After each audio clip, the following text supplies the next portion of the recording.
our presenter, Rae Wall. Good morning. So happy to be here. So happy to see everyone here and talk about parallels in life. I want to talk about parallels in life. I think most people have had a lot of different journeys in their life, a lot of different pieces in their journey. You know, most people don't just sort of set out and just walk a straight path and you just stay there and end up there. Mine feels like I have particularly had a lot of different paths. I've had a lot of different changes and kind of become different people as I went. So just really want to talk about that today. Here we go. So who here has taken the time in their life at some point to really get to know yourself? Like not just, oh, this is what I like, or this is what I'm good at, or this is my job, but sit down and do the hard, messy work of really, really knowing you, right? It's hard, right? It's hard. You might not know it to look at that, happy, strong person in the picture, but I spent a lot of my life not knowing myself at all. And what I did know, I didn't really like, honestly. I knew myself according to other people. I knew what was expected of me, but I didn't really know me. Couldn't really tell you much about me. I was born with a rare genetic disease called hereditary angioedema. Don't know if anyone's heard of that. It's very rare. Pretty complicated, but the fun tagline is it causes episodes of mass swelling in full body. So face, airways, GI tract, extremities, can really be anywhere. Mass swelling, not a lot of fun. This can be triggered by some pretty straightforward things like medication, viral illness, stuff like that, food, drinks. It can also be triggered by heat or tight clothing, or my personal favorite, extreme stress. So that's always fun when you're told, you have this disease that's very impactful and hard on your life. Now, don't be stressed out about it because it'll make it worse. So, but because it's very rare, it's very difficult to diagnose. Because I was born with it, I wasn't diagnosed until I was 26 years old. So I spent most of my life, really still most of my life at this point, not knowing what was happening to me, just at the mercy of all of this. So most of my early life was spent like this. There's not many pictures of me in early childhood because most of them looked like this. Until I was about 3, I spent more time in the hospital than not, either because I would stop breathing or because complications of the disease that I have, I would pick up any sort of bug that there was, had no immune system, and I wasn't developing correctly. I wouldn't grow. So for context, when I turned 2, I weighed 18 pounds. When I turned 3, I weighed 19 pounds. So it's very, very challenging. I do not understand how my parents did it, honestly. As I got a little bit older, finally did start to grow just a little bit, and my body got stronger. Not strong, but it could handle the swelling episodes a little bit better, and so not as critical. So not in the hospital as often, but still dealt with all of these symptoms. So I was extremely fatigued and a lot of pain a lot of the time. And you're a little kid, you don't really know what's happening. And, my parents had tried to navigate the process of getting this diagnosis, but no one knows how to help me. And at some point, you have to just stop putting your kid through these constant appointments and getting your hopes up and being let down. And so apparently I had a pediatrician that told them, like, hey, you got to take this baby home and just make the best of it. And they were furious, all right? They were furious. They did not want to hear that. They wanted answers. But my mom said it really stuck with her eventually, and it really just kind of shaped things. And it wasn't like, don't seek out help, don't get medical treatment, but you can't just spend your life looking for this answer. It's not here. It's just not here. And you got to make the best of it at this point. So start, trying to navigate life of, hey, this is what it looks like, and we don't know why, but this is what it looks like.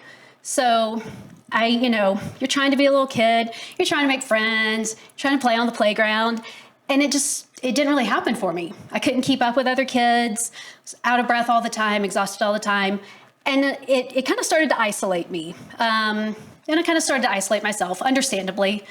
And then as a teenager, my symptoms got worse again. Started having swelling all the time, abdominal pain all the time. So I didn't want to eat because I was afraid food was causing it. And it was just so painful. And then I didn't want to be around people because, let me tell you, when you do swell up in your face, it's not pretty. And it's usually just on one side. So one eyelid, one side of your mouth, you look like a cartoon monster. You really do. And I was already this different, odd person in small town Alabama. I looked different, I acted different, I thought different, and I didn't want to add, you look really weird, to this resume of oddness. And so I isolated myself even more. Just, alone a lot. I had my sister, still my best friend, but past that, just alone a lot, and I was afraid all the time. So you're a teenager, visibly ill, and people feel the need to comment on that to your face. So I became sick girl. That was my identity. They say all the time, you don't look well, or you're so thin, commenting on you all the time. And that's who I became. It's really who I became. And so all of these things come together and about to graduate high school and pick what you want to do for the rest of your life. Okay, I had no idea. I was working, making cakes at a bakery, and I really loved baking. I really loved making food, and so I wanted to do that. My parents, again, really emphasized to me, live the life that is yours. They would say, don't you want to push through, even if it hurts, even if it's difficult, don't you want to push through and get to be there in your life, rather than, just sitting it out and missing out. And it drove me, maybe a little too much, but it really did. It drove me. And so I decided, hey, I want to go to culinary school. I want to take that on, and I want to make food. This is what I want to do. But then, as I had toured a couple of schools, had to have an unexpected surgery for some unexpected hernias. And because of that and a couple of other things, that door was closed for me. So I went with my second choice, which was medical laboratory science. Not even remotely the same. And I really loved the science. I had always loved science, always loved human biology. So it was great. It wasn't like a depressing second choice. I was great with it. So really loved it, did well in school, graduated. I was licensed, I started working, really enjoyed the work. I got married, I moved to Denver without ever having been here before, packed up the car and moved here because I needed to be somewhere else. I needed to put complete distance between myself and that place where I had been. I needed to build a life that was mine. I had tried there, and there was all these preconceived notions. There was always these people commenting on me, and I needed to be fully away from that. So I moved here, a place I'd never even seen before, to try to get that, and that was kind of the point. I needed to fully walk away, fully be done with that part of my life, is what my mind thought. So I thought, okay, I've closed that chapter. I have walked away from that path. This is done. So been here for a few years, building my life, trying to kind of navigate, doing pretty well, still very sick. And when I was 26 years old, a childhood friend of mine moved to Pueblo. So childhood friend from Alabama moved to Pueblo. So I went to go visit her, stayed a couple of nights. When I was driving back, I had a severe anaphylactic episode.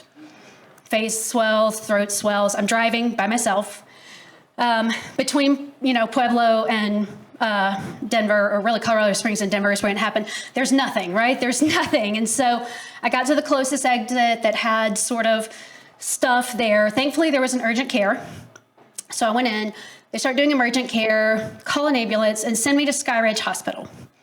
So I never would have ended up at this hospital had I not been driving back from Pueblo to see my friend from Alabama, who now lived in Pueblo, because I lived in Aurora, all the way on the other side of the city. I never would have ended up in this hospital.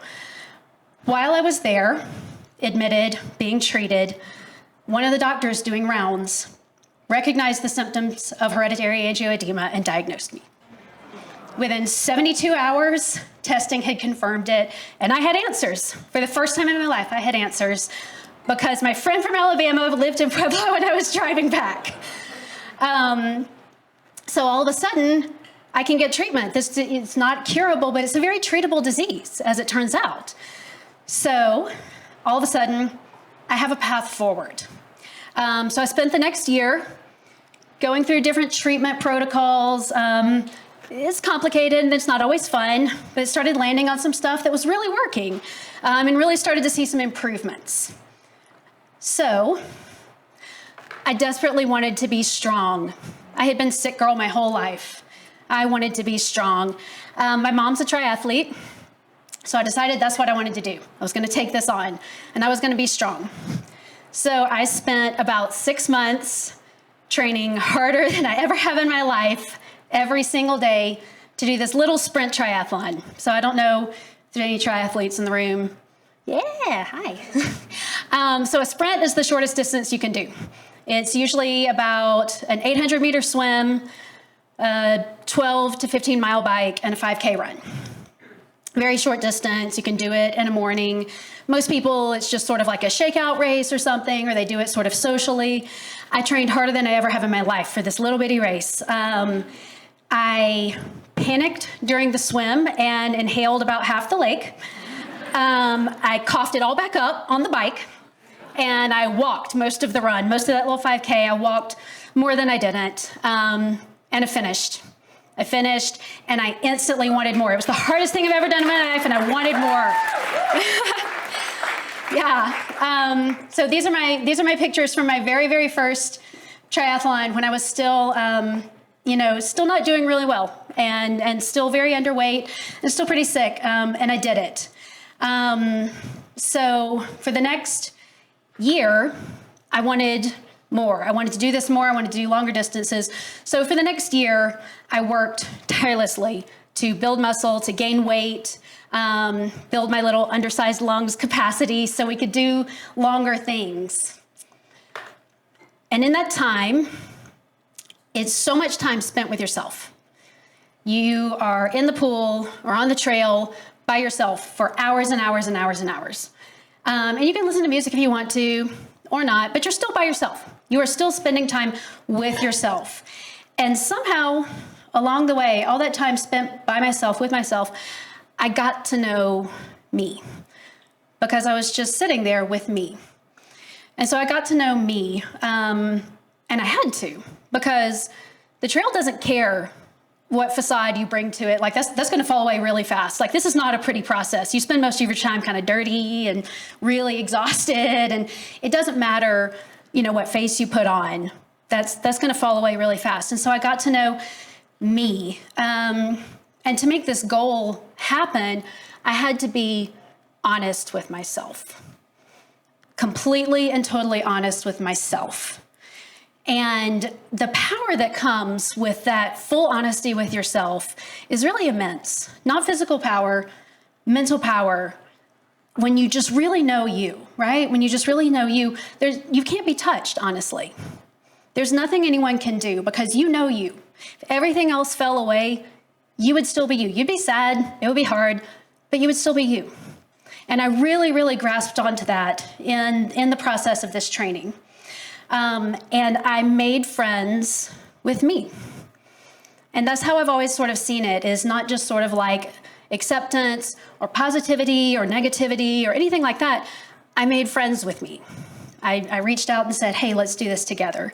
And it was a big step for me. It was a really big step for me. And I like to say I made friends with my body as well, because we've been through a lot of stuff together at this point. This body that has tried to kill me so many times over. I made friends. I stopped being so harsh. I stopped being so upset and negative and thinking these awful things about myself that I would never think about another person, hopefully. I was imposing on myself, and that's horrifying, right? That's horrifying. I shouldn't have been doing that. And so I made friends. So this body is mine, the one I was born with. It's the life that I live. And we've done some pretty incredible things together. So I did my first half Ironman in Austin. Finished with 8 minutes to spare. I collapsed to the floor just past the finish line, dehydrated and too tired to swallow anything. So this, me in that picture sitting in the floor, I'm sucking condensation off the outside of a water bottle because that's all I could do. But that's my coach squatted down next to me. And I love this picture because I do remember it so vividly. He squatted down next to me and he said, I know you're exhausted. I can't imagine what your mind's going through, but I need you to take a second and realize what you did today. I need you to remember this. I need you to know what it is you did today. And that's what that picture is. I'm sitting here sucking my water off a water bottle and, I'm sitting in the trash and my friends are waiting outside the chute, but I was too tired to get there. And he says, take a second right here, right now, and know that you did it. You did it. So I did it. So now what? Right? I was strong now. Not that I didn't have anywhere else to go, not that there wasn't still work to do, but I was strong now. I was no longer sick girl. So who was I?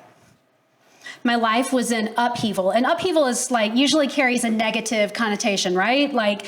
We don't want upheaval, but upheaval can be a positive thing. There can be positive upheaval, but it's still upheaval.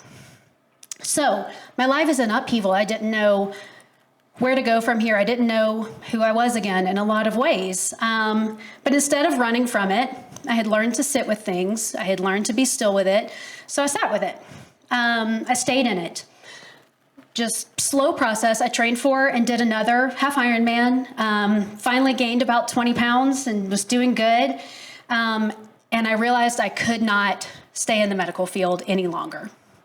As much as I loved the science of it, the stress of it was killing me. So I had to get out. It was very, very difficult decision, but I had to get out. But I didn't know what I wanted to do. I had no idea what I wanted to do. I just knew I had to leave that field. So we came back around to my first love of baking. My favorite ice cream shop that I drove past on my way to work was hiring someone. They needed someone to just run their ice cream machines a couple days a week. And I thought, hey, I can do that while I figure out what it is I want to do. Keep moving, do something that's fun for me. I can do that while I figure things out. And very quickly became evident this was not an in-between. This was not an in-between. This was it. And being back to creating food and that whole process, gosh, it healed my soul. It healed my soul. And it healed that little girl playing baking in the sandbox, who honestly didn't think her life would even make it this far. And so I started learning everything I could about making ice cream from anyone who would take the time to teach me. I picked up any hours that I could. Quickly, I was working full time. And within about 6 months, I had created my own unique ice cream flavor. So that's the one in the middle, bourbon pecan pie. That was the first ice cream flavor I ever made. So very proud of that one. Within about a year, I was managing one of the kitchens, and I made my second ice cream flavor, cornbread with strawberry jam. Very Southern roots, and it's also my grandfather taught me to cook, and he taught me to make cornbread when I was so little. I had to stand on a chair to reach the counter, and I still use his recipe in my ice cream. So it's very, very, very special to me. I started getting back to true baking, not just ice cream, but to true baking. I expanded our pastry business, and I make Queen Amans now as kind of my specialty. It's a laminated dough, very tasty. If you haven't had it, highly recommend. And I grew with this business. It's this really wonderful company, wonderful owners. And as they grew, I grew, and they gave me opportunity to grow with them and expand with them. Really, really amazing. And so I now manage the entire production facility for High Point Creamery ice cream. Yes. But I still get to bake a couple of days a week. That was kind of one of my stipulations when I took this promotion was I'm happy to do it, but I never want to fully get away from having my hands down in things. Like I still need to make. And so they were fully supportive of that. So I still get to bake a couple of days a week. And it's really, really, really a wonderful thing. I've been with them for 8 years now. So so happy. Couldn't be happier. We were published in Bon Appetit a while ago. Very exciting. And as you know, my boss hands me the copy of this magazine, like, hey, they were in it. I was suddenly struck by this memory. Back when I was in high school and wanting to go to culinary school, my aunt got me a subscription to this magazine to kind of support, hey, you know, your passion for this, and this is what you want to pursue. And she was trying to extend a hand and be supportive and build a relationship with me. And I was struck by this memory of how meaningful that was to me. And I honestly had forgotten about it. And all that distance I had put and all that space I needed, I had completely forgotten about that. And I realized all of that life, all of those people that I had to walk away. I really did. I don't regret that. But all of that was still me, right? It was still me. And it still made me who I was. And that's beautiful. It's good and bad, but it's beautiful. And it really crystallized in my mind. I am a product of the people who made me and of the place who made me. And I was able to rebuild some relationships kind of based off of that, not by fitting myself down into those relationships, but just by showing up to them. Just showing up to them as me. And, you know, a few people weren't interested in that, but honestly, most were. Most really were. I underestimated people. And that was a good learning experience for me, was just show up, and most people will be there for you. These two pictures, side by side, one of my favorite things to look at, honestly. Obviously, I love how much healthier and happier that woman on the right-hand side is. But it's even more than that, I see the years in between. So that's the most recent half Ironman that I did. And so I see all these years in between, all the upheavals, all the change, all the work that got me not just to that finish line, but to that place in life. And of course, that's my mom in the pictures with me. She did my very first sprint with me, and then there at that same finish line with the most recent half Ironman, there every single step of the way beside me. One of my life's mantras is walk beside. Walk beside. When someone's going through a hard thing, walk beside. So don't walk behind them and try to, push them forward and make them go faster. Don't walk in front of them and try to, drag them along. Just walk beside. Walk beside as they go through it, as they get there. Walk beside. Offer to carry a heavy thing if you can. If not, just walk beside. Just walk beside. And I've always wanted to do that for other people. And in this journey, I learned to do it for myself.